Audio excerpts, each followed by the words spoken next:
Because of a last-minute casting difficulty, John Savage will be reading two parts.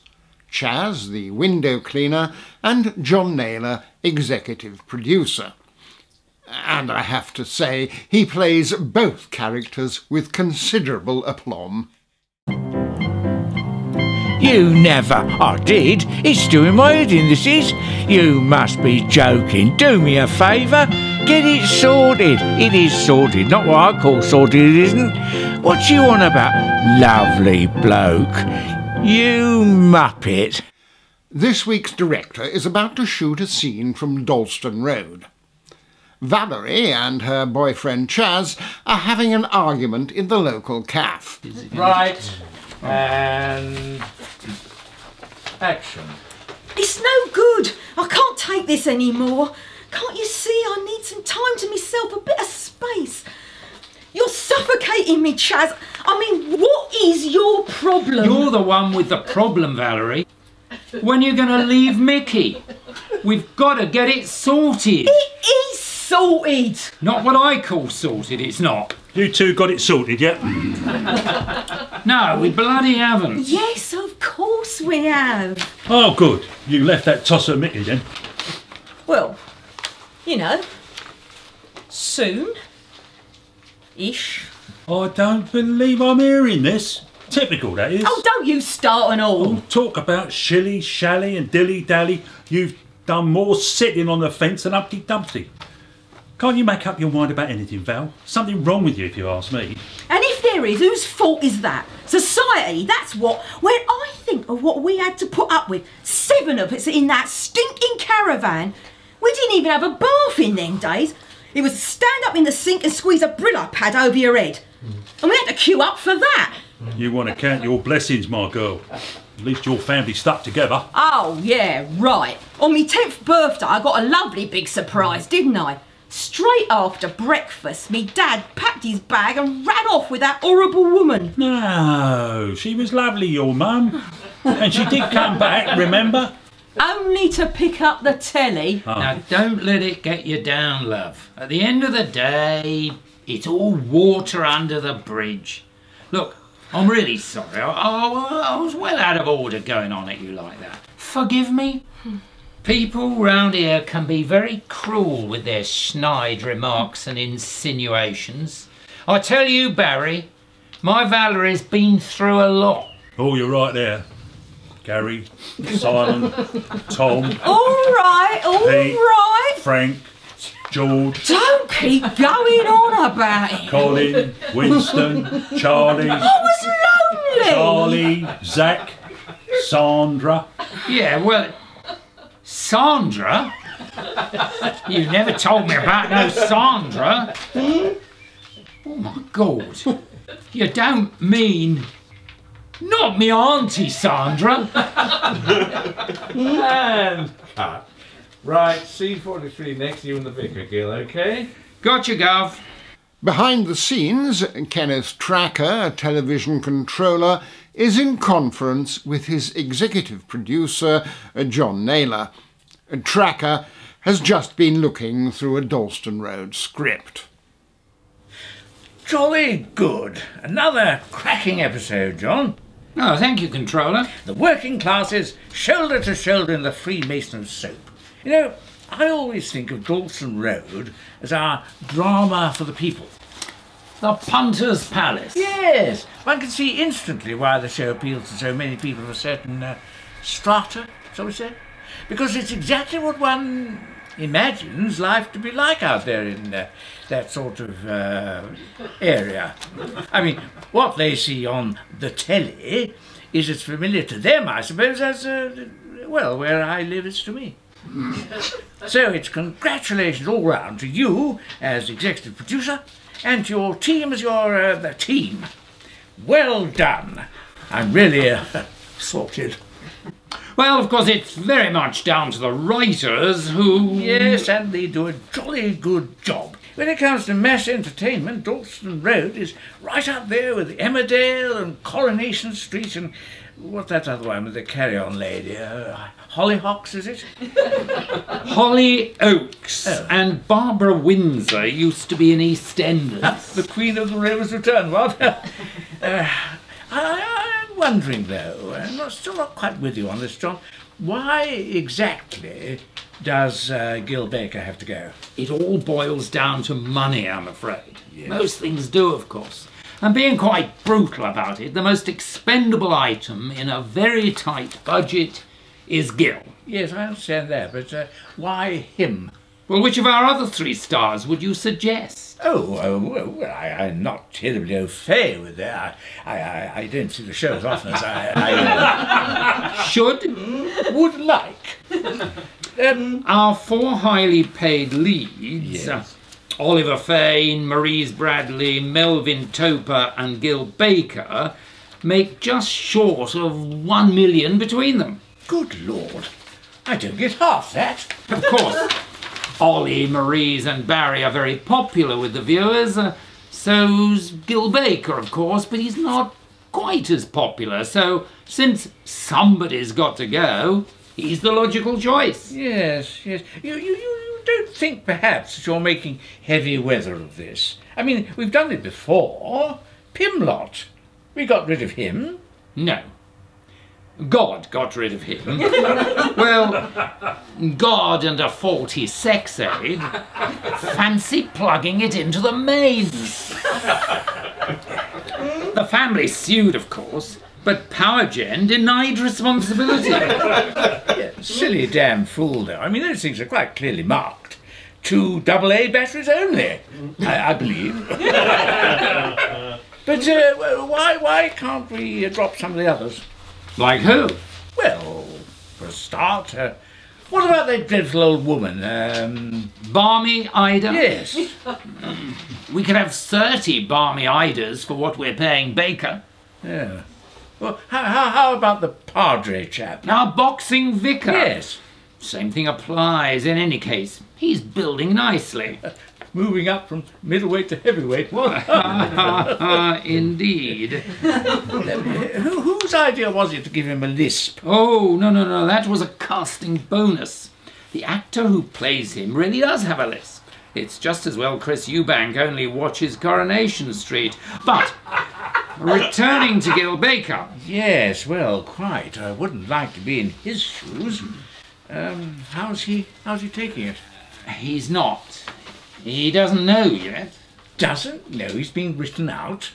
I mean, how extraordinary. Well, you know, controller, leaks, screwing up the storylines, all over the news of the world. Chaz the window cleaner kicks the bucket. Splashed all over the tabloids, was? Yes, controller.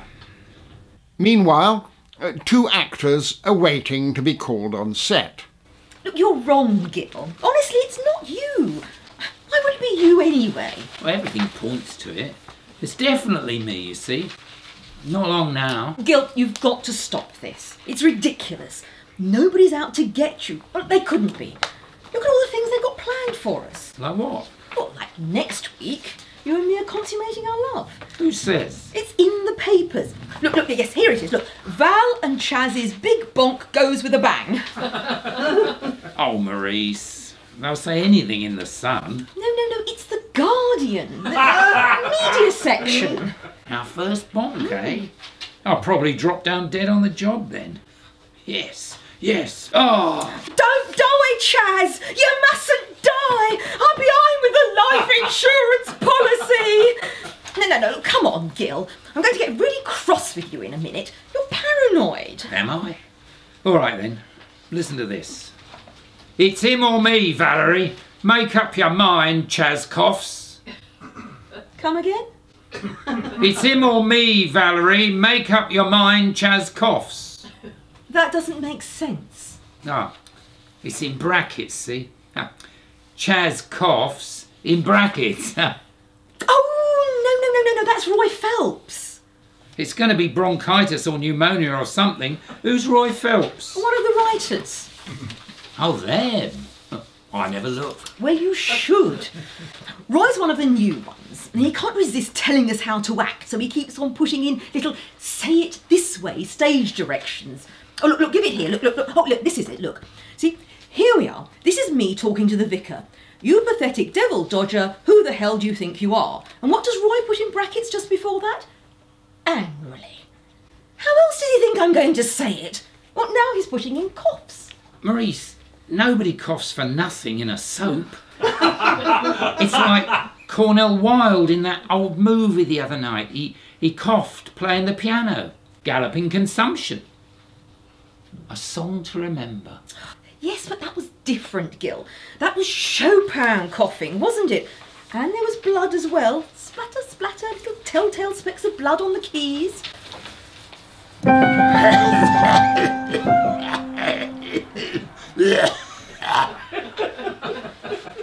Yes, very good. But your little cough's just a little cough. Doesn't mean a thing, you'll see. Okay, Gil, ready for you now. You'll be fine. Now off you go. Break a leg. Oliver Fane, who plays Barry the bookie, is mooching along a corridor learning his lines. He's on his way to have a chat with Dalston Road script editor Gerald Farmer. Now listen, I'm serious. I know she's a balmy old bat, but I think she's onto something, right? Now listen, I'm serious. I know she's a balmy old bat, but I think she's onto something, right? Hi, Ollie. What are you doing over here? Well, learning me lines, ain't I? And how's me favourite bit of crackling? Fancy me, don't you? Go on a minute. Oh, I'm sure I don't know what you mean, Mr. Fane. Hey, what? Did you want Gerald? Oh, not as much as I want you, darling. Oh, Mr. Fane. Gerald, Ollie wants you. And in he goes. Oh, what, Charlie? What can I do for you? Well, for a start, you can tell Roy Phelps to stop telling me how to say my lines. Ah, bracket man strikes again. Excitedly, passionately, boorishly, angrily, petulantly. Know what he's given me today? Supinely. He's an educated man. Have a word with him, though, will you? I'll do my best, Ollie, but I don't think he can help it. And he's a good writer. Do what Maurice does. Just cross them out. Oh, sorry, you want to get on? No, it's all right. Something else, was it? Well, yes, actually. Wanted your advice. I mean, how long have we known each other? 11 years? So I thought, strict confidence. Oh, strictest. You know me. Very few people told. Well, the thing is, Jean moved in with me a couple of months ago, and I thought, with your experience of these things... Of course, and you can ask me anything, boy. Now, what's the problem? Well, not a problem exactly, more sort of, atmosphere. Jean's been acting a bit, well, offhand. Is the only way I can describe it. Offhand? Right. Not very talkative. Phlegmatically taciturn, even. As Roy Phelps would have to say. Now, that would be before or after breakfast? Oh, before. Because you see, a lot of women are like that. My advice, for what it's worth, wait till after breakfast. Oh, right. Oh, thanks, Jerry. No problem, anytime. Okay? Well, actually... Yes? There is just one other, well, it's the... Intimate? Side, yes. I mean, it's not really important, I don't suppose, but she does have this funny little sort of... Oh, like a kind of, Yes. It takes you by surprise the first time, doesn't it? Did me when I was married to her. Oh, then she's always... Oh, yes, my goodness, yes. Should have warned you, I suppose. But does she... All the time. Oh. Never stops. Mind you, I blame those blue knickers and school gymnastics. And having been to a convent school, of course, you expect that. Right. Charges the atmosphere no end. Electric. She was quite adventurous, actually. Really? Slow to catch on, but once she did... Oh, now, look, I don't want to say the wrong... Oh, no, you won't. All his grist, I do assure you. I'll tell you what, I really appreciate this, Oh, my pleasure. I used to have some photos, actually, but I mislaid them. At least I hope I mislaid them. Back to the soap. In a brick garage, a punch bag hangs from the ceiling. The boxing vicar, bare-chested but still wearing his dog collar, is working out. Matthew, Mark, Luke and John went to bed with their trousers on. In came Moses, strike a light. What's all this then? Hello, Chad. Got a minute, have you, Vicar? Or are you busy? No, just working out. Glad of the excuse to take a break. Something on your mind, Chaz? Yeah, it's me and Valerie. She's still with Mickey, so, well, I mean, with his little problem, she's not, and he's not either, of course. Poor chap. Must be very difficult to, But the thing is, you see, me and Valerie have been seeing a lot of each other. I see. And, well, you know. Ah, yes. The sin of propinquity. Oh, no. Nothing like that. But I'm only human, Vicar. I've got my urges, and I just don't know what to do. I'm at the end of me, what's the name? Know what I mean? Well, Chaz, very sadly, one sometimes simply has to make sacrifices. Well, that's easy for you to say. Big night coming up? Yeah, 3 charity bouts. St Mary's, Maple Street Chapel and Swansea Road Mosque. An ecumenical 3-rounder. You're putting yourself about a bit, Vicar, aren't you? Catholics, Methodists and Muslims. Oh, just playing safe. I'd hate to blame my chances on the hereafter on a TKO. In the script editor's office, Gerald Farmer is still counselling his friend Ollie. I wish I knew where those photos had got to. Still, this'll give you the idea, see? Not really. Well, I'm no artist, I'm afraid, but there's Jean, and there's you. Oh. Right. Which one's me? You're not looking at it properly. See, look, turn your head this way. Look. Which way up? Which? Oh, that's Jean. So which is it? And where? Oh, yes, got it. That's really unusual. Told you. Oh, and you reckon Jean will go for it? You always did before. Are you, do you, like, knots and Boy Scout stuff, all that? Every week, there's a Dalston Road script conference. Present today are 2 writers, Liz Turner and Bill Clements. Sitting between them is Anne Cooper, Gerald's PA. There is the general professional untidiness of a script meeting, and nothing much is happening because they're all waiting for Gerald. Liz is getting impatient. Gerald's usually the first one here. What's keeping him? Anne? Oh, I don't know, do I? Well, you should. You're his minder. Production assistant. Well, last time I saw him, he was... Sorry to keep you waiting. I've been talking to Ollie. Sorry, guys, won't be a... Oh, Gerald. Can you tell me what happened about my episode 1341? Only I was away when... Sorry, Liz, with you in a tick. This is from our highly esteemed executive producer. John Naylor.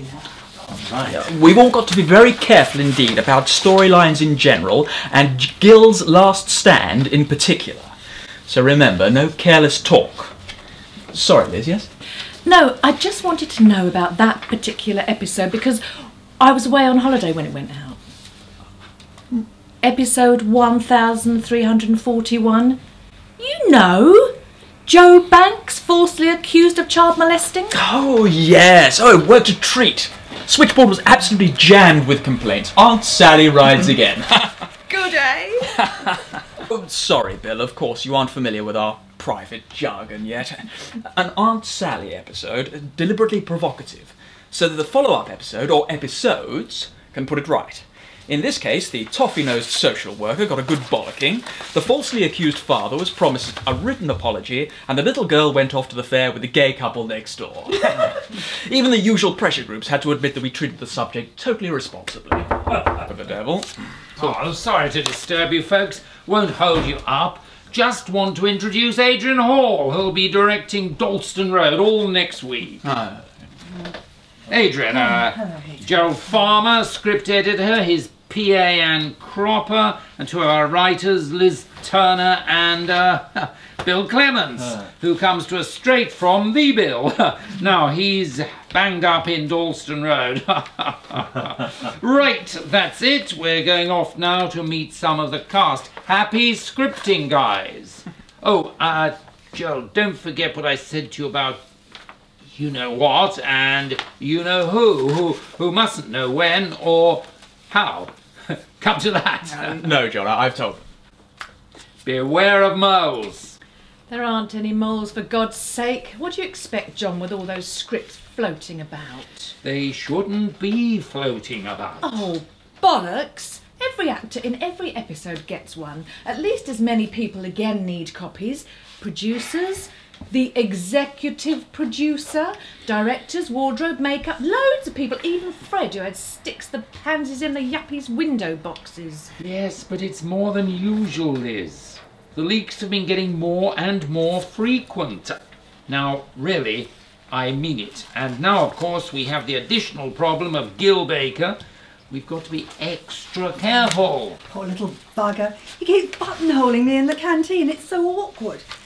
I just don't know what to say to him, John. Say nothing, or all our jobs will be on the line. Oh, it's ridiculous, all this cloak and dagger stuff. I mean, for God's sake, Gerald, it's not the Official Secrets Act.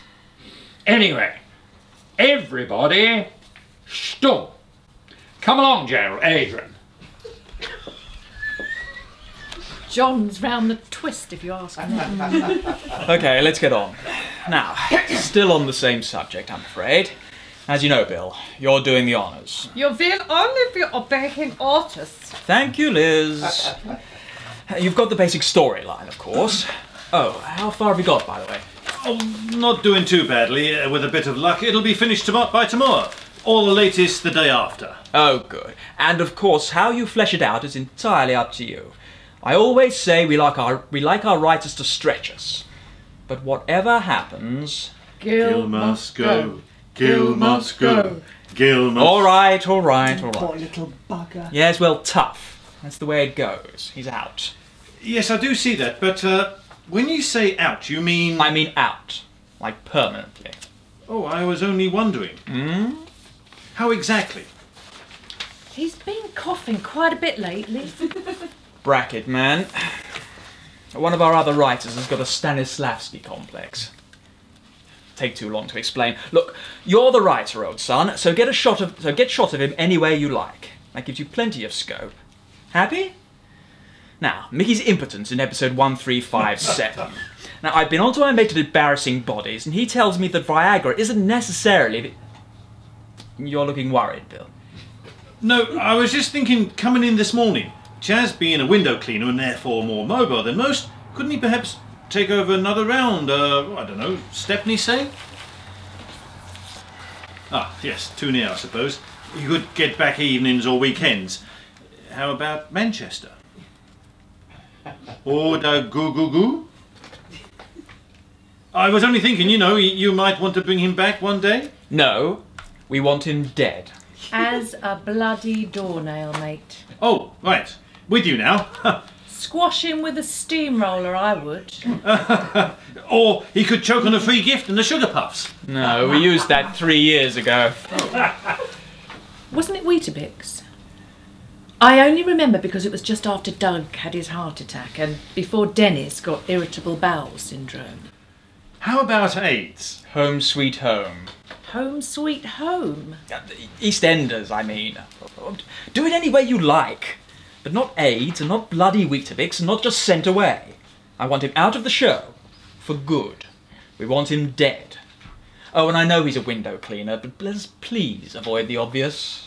So don't drown him in his bucket. I do not want him to die falling off his ladder. It's a shame, though, isn't it? Oh, do shut up, Anne. And look, Bill, kill him off in the last scene, but hold that scene back and bring it in by hand, right? And give it to me personally. We'll keep it secret, even from the producer of the day, and definitely from Gil, until the actual recording itself. Good God. Honestly, Gerald, can you hear yourself? It's all very well for you, Liz. You're not sitting where I am. I have to think about the controller. Tracker? Kenneth Tracker, programme controller and snobbish old fart. I'm afraid I didn't see the episode. I was at Glenwood. Yeah, all right. Here, Gerald, you know what I reckon? It's always the last person you'd suspect, so I reckon Tracker's your mole. Very amusing. That's what I told the Sun anyway. We move now to Bill Clement's flat. It is late at night, and Bill, struggling with the grisly task of killing off Chaz the window cleaner, has an unexpected visitor. Oh. Sorry to turn up on your doorstep, but I tried ringing and there was no reply. It was off the hook. Sorry. Oh, don't apologise. I know what it's like. Sorry, do come in. You sure? Of course. Sorry for the mess. How far have you gone? Nearly done. See, mine's the episode after yours. Yes, I know. And I just wondered if there was something you can pick up on? Yes, anything really. Just something to latch onto. Actually, I think there might be. Yes? Just before Gil goes off to meet his maker, him and Maurice have this big row. Yes, and? He charges out of the house, slams the door behind him. You're going to love this. She flings the door open again and shouts, "Oh, why don't you drop dead?" Oh, that's fantastic. I can make a whole scene out of that. Oh my God, what did I say? How can I ever forgive myself? I told him to drop dead. Thanks, Bill. My pleasure.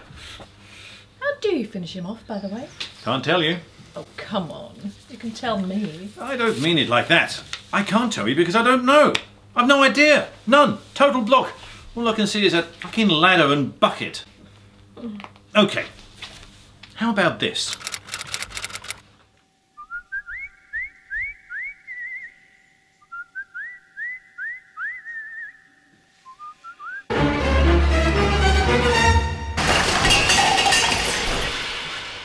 And that's instead of falling off my ladder, is it? Pathetic. Yeah, total crap. All right then. How about this? Clean your windows, love. Where's your ID? Oh, I thought so. Windows? I'll give you windows. Oh, come on. Where's the motivation? No, got it. Okay. Window cleaner, make my day. You've done it then. She didn't have no choice, see? I know it makes me seem cold and calculating, but I had to make the break. I'm a woman with a woman's needs. Oh my God! No, Mickey, don't shoot. Have you taken your medication? No, I hate that bloody Niagara. Viagra, my son. Whatever. Stop before it's too late. It's already too late, Vicar. Mickey, you'll regret this for the rest of your life. Listen to him, Mickey. Always remember, my son, you can achieve more with a kind word and a gun than you can with a gun alone. That's plagiarism! Yes, all right, all right. No, it was sort of okay. Yeah, sort of. The following morning, an exhausted Bill Clements enters Gerald Farmer's office. Oh, great. Good. You remembered. Last scene? Oh, yes, yes. You have done it. Oh, yes, yes, yes. He's dead. Oh, definitely dead, yes. Totally dead. Well, thank you. Exterior, large house in leafy suburb. Chaz on top rungs of ladder. What did I say to you? Yeah, I know, Gerald, but... He falls off his bloody ladder! Oh, no, not just falls off. Over the page. Surprise me. Well, had him falling off the ladder, which doesn't kill him, because being a big front garden, he lands on grass. Well, it's more of a grass slope. Somebody shoots him from the grassy knoll, No, he rolls down this slope and hits his head on the stone lion. But that doesn't kill him either. He's only stunned. And then he rolls on a bit further into the ornamental pond. He gets a frog in his throat? No, he drowns. Oh, sorry. No problem. Bill was just leaving. Oh, doesn't just fall off his ladder. Yeah, okay, Bill. No, really, it's fine. It sort of grows on you, actually. Who was that? Oh, Bill Clements, new writer.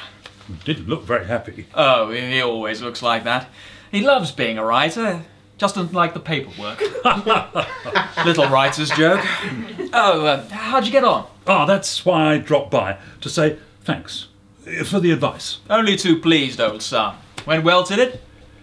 What Jean actually said was, after kneeing me in the nuts, that is, if I ever try that on again, she'll leave me. Yes, that's what she said to me. Last week, down our alley came a toff.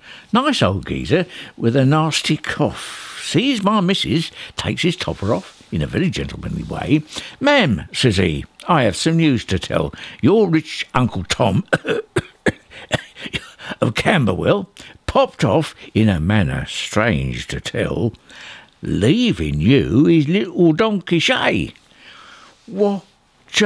all the neighbours cried. "Who you going to meet, Bill? Have you bought the street, Bill?" Laugh wide. Thought I should have died. Knocked him in the old Kent Road. Have a banana. Or, if you prefer, there's some really quite decent caviar over there.